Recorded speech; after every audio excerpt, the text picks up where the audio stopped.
মহিষাসুর ধারণ করেন হস্তি রূপ। সেই হস্তি দেবীকে বধের চেষ্টা করলে দুর্গা ধারণ করেন এক চতুর্ভুজা মূর্তি। চক্র দ্বারা তিনি ছেদন করেন হাতির শুঁড়টি। সেই রূপটি জগদ্ধাত্রী। সেই জন্যেই ধ্যান মন্ত্রে কোথাও উল্লেখ না থাকলেও মূর্তিতত্ত্বে আমরা দেখেছি জগদ্ধাত্রী বাহন সিংহ এক হস্তির মৃত শরীরের উপর দাঁড়িয়ে। কখনো বা সেই সিংহ খেলা করে হস্তির কাঁটা মাথা নিয়ে। সংস্কৃতে হাতির একটি নাম করি, সেই অনুসারে অসুরটির নাম করিন্দ্রাসুর।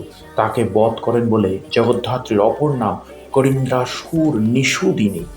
রামকৃষ্ণ পরমহংসের ভাষায় মন করিকে যে বশ করতে পারে তারই হৃদয়ে জগদ্ধাত্রী উদয় হন। সিংহবাহিনীর সিংহ তাই হাতিকে জব্দ করে রেখেছে। স্বামী নির্মলানন্দের মতে যে কোনো সাধনায় মনকে সংযত করে বশে আনা সাধনার অপরিহার্য অঙ্গ।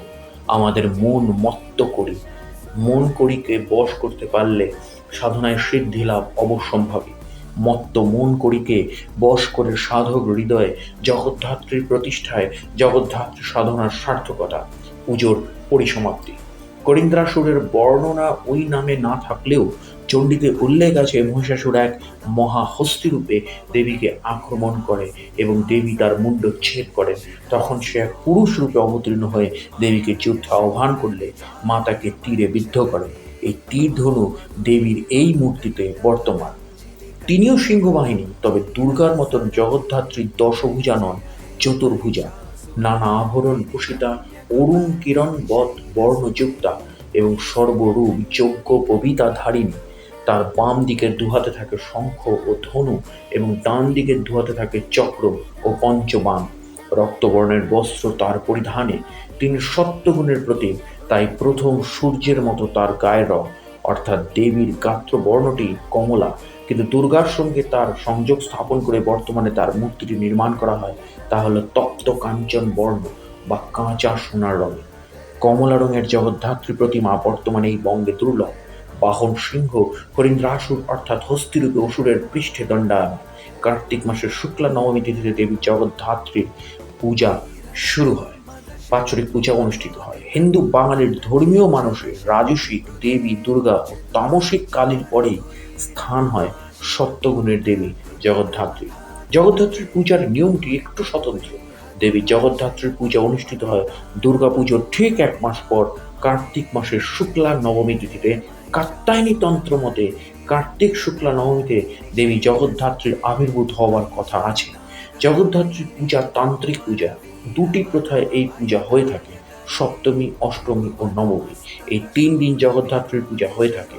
কোথাও কোথাও প্রথমা বা দ্বিতীয়া পূজার পর কুমারী পূজারও আয়োজন করা হয়। দুর্গা পুজোর ন্যায় জগদ্ধাত্রী পূজা তো বিসর্জনকৃত, বিজয়াকৃত্য নামে পরিচিত।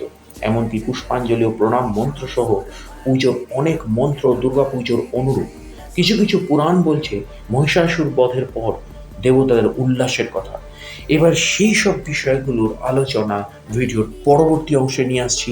ভিডিওটি শেষ পর্যন্ত দেখতে থাকুন এবং অবশ্যই আমার চ্যানেলটি সাবস্ক্রাইব করে বেল আইকনের অল নোটিফিকেশনটি অন করে রাখুন। জগদ্ধাত্রী পুজোর ইতিহাসেরও প্রেক্ষাপট আমরা জানব ভিডিওর পরবর্তী অংশে। চলুন ভিডিওর পরবর্তী অংশে। নমস্কার বন্ধুরা। একটি বিতর্ক বহু বছর ধরে চলে আসছে যে জগদ্ধাত্রী পুজো কোথায় প্রথম শুরু হয়েছিল, কৃষ্ণনগরে না চন্দননগরে। তো এই বিষয়ে আলোচনা করার পূর্বে জগদ্ধাত্রীর যে পুরাণ, সেই পুরাণ ব্যাখ্যাটা আপনাদের ছোট্ট পরিসরে জেনে রাখা দরকার। জগদ্ধাত্রী কিন্তু মহিষাসুরকেও বধ করেছিলেন।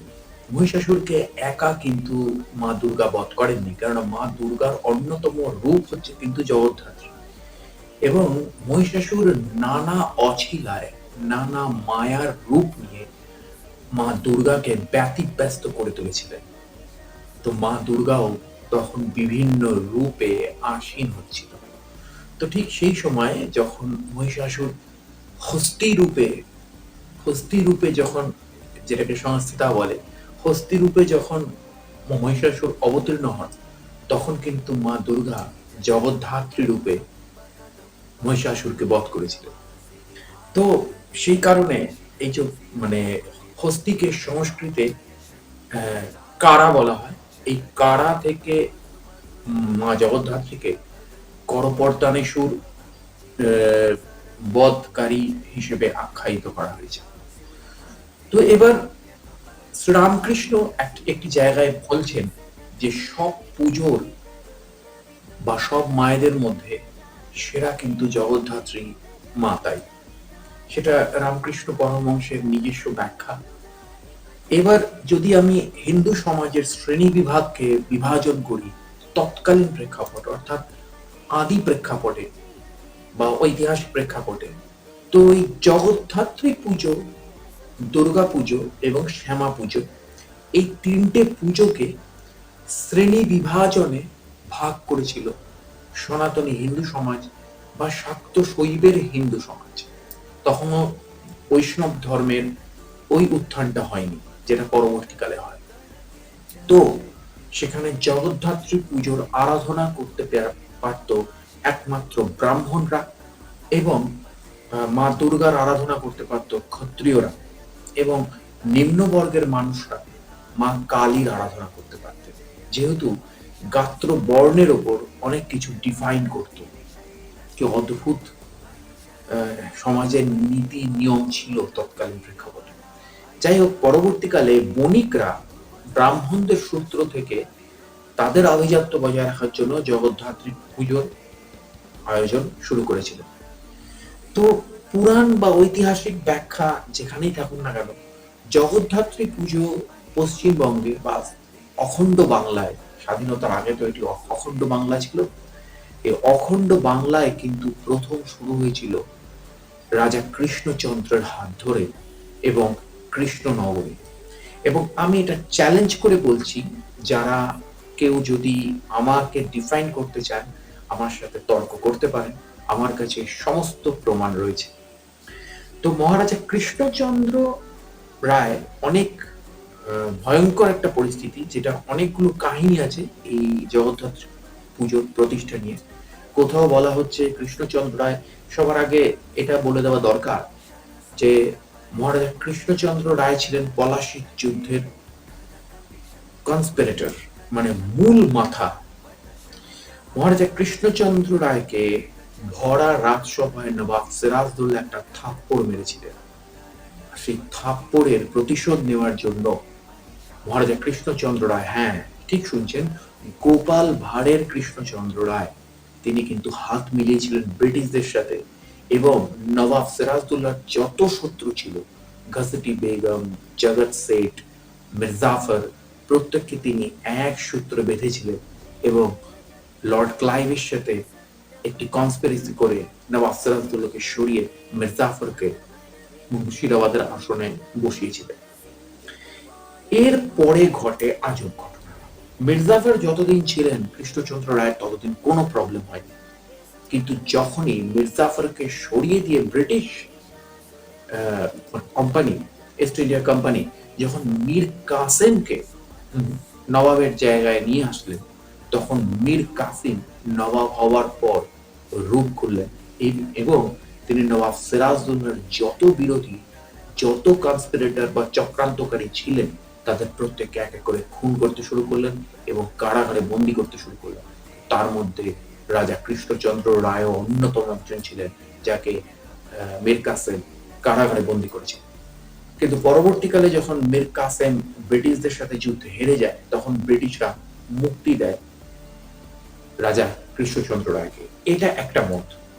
আবার উল্টো দিকে আরেকটা মত বলছে, নবাব সিরাজদৌল্লার পরাজয়ের পর কোম্পানি যখন, ইস্ট ইন্ডিয়া কোম্পানি যখন ধীরে ধীরে ধীরে ধীরে তার আগ্রাসন নীতি শুরু করলেন, তখন রাজা কৃষ্ণচন্দ্র রায় এর প্রতিবাদ করে এবং এই প্রতিবাদের এগেইনস্টে রাজা কৃষ্ণচন্দ্র রায়কে অ্যারেস্ট করে ব্রিটিশ কোম্পানি, কিন্তু পরবর্তীকালে তারা তাকে মুক্তি দেয়।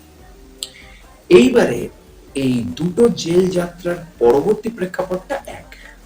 জেল থেকে বেরোনোর পর মহারাজা কৃষ্ণচন্দ্র দেখেন আশ্বিন মাস প্রায় শেষ, দুর্গাপুজো করার আর উপায় নেই, কেননা মহারাজা কৃষ্ণচন্দ্রের আগ্রাসন নীতি ছিলেন প্রচন্ড, যার জন্য আমরা ইতিহাসের প্রেক্ষাপটে জানতে পারি যে দুর্গাপুজোর আবিষ্কারকও কোথাও রাজা কৃষ্ণচন্দ্র রায় আবিষ্কারক বলুন, প্রতিষ্ঠাতা, বাংলায় প্রতিষ্ঠাতা কোথাও কৃষ্ণচন্দ্র রায়, কালী পুজোর প্রতিষ্ঠাতাও কোথাও কৃষ্ণচন্দ্র রায়, আবার জগদ্ধাত্রী পূজার প্রতিষ্ঠাতাও কোথাও কৃষ্ণচন্দ্র রায়।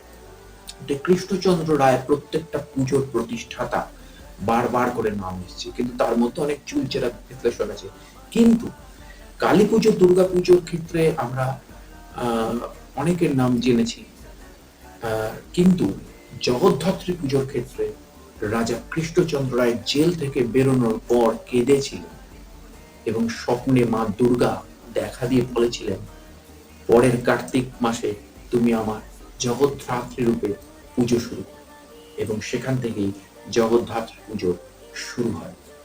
এই কৃষ্ণচন্দ্র রায়ের খুব ঘনিষ্ঠ ছিলেন দেওয়ান ইন্দ্রনাথ চৌধুরী, এবং এই ইন্দ্রনাথ চৌধুরী কৃষ্ণনগর থেকে জগদ্ধাত্রী পুজোকে শটাক নিয়ে এসে তুলেছিলেন চন্দননগরে, এবং চন্দননগরের নিচুপট্টিতে তিনি শুরু করেছিলেন জগদ্ধাত্রী পুজো।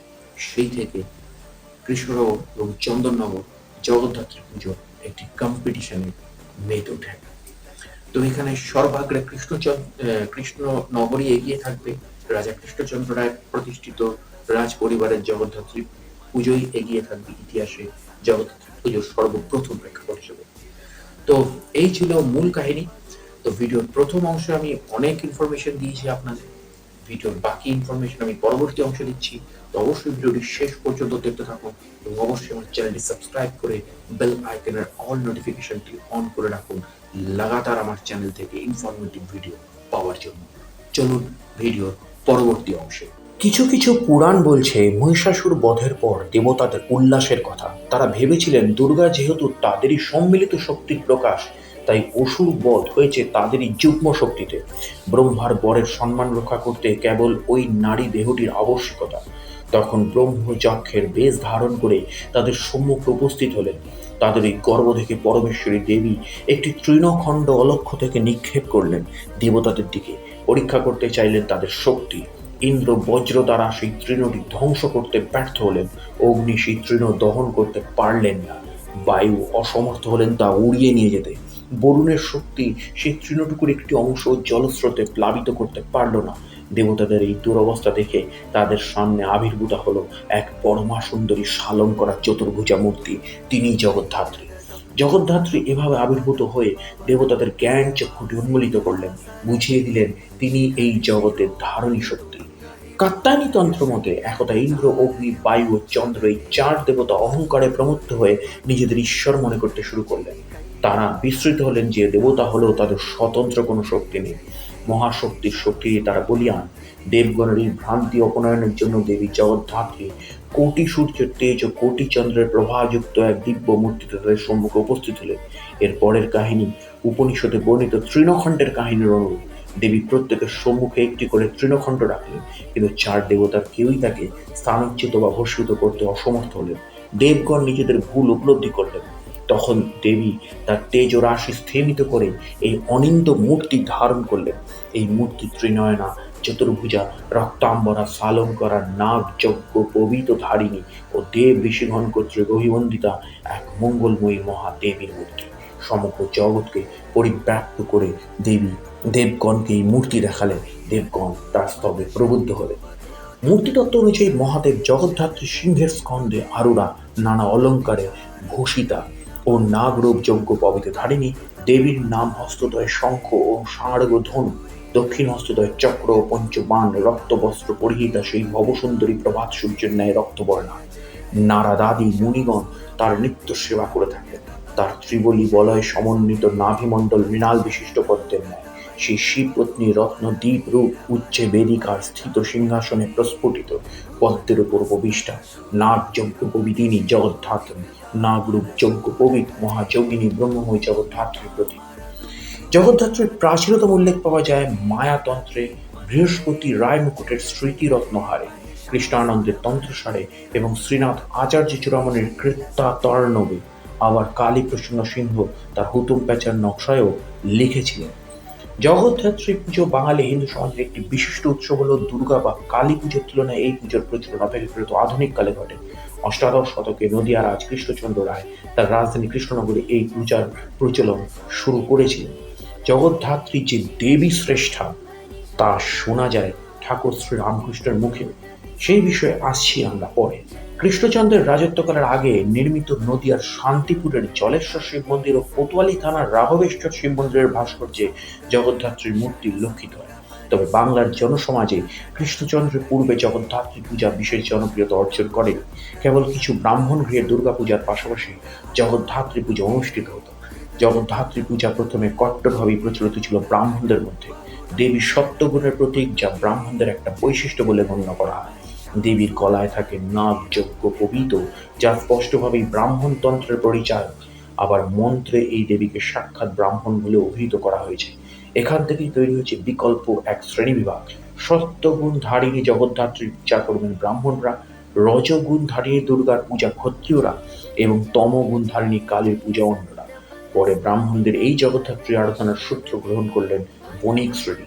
দুর্গাপূজায় তাদের অধিকার নেই, কালী পূজা তন্ত্রসম্মত বলে সবার সামর্থ্য নেই, অতএব রইলেন কেবল এই জগদ্ধাত্রী দুর্গায়।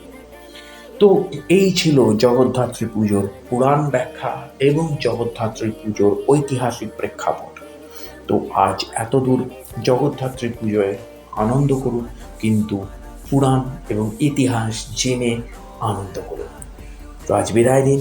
অবশ্যই আমার চ্যানেলটি সাবস্ক্রাইব করে বেল আইকনের অল নোটিফিকেশনটি অন করে রাখুন লাগাতার আমার চ্যানেল থেকে ইনফরমেটিভ ভিডিও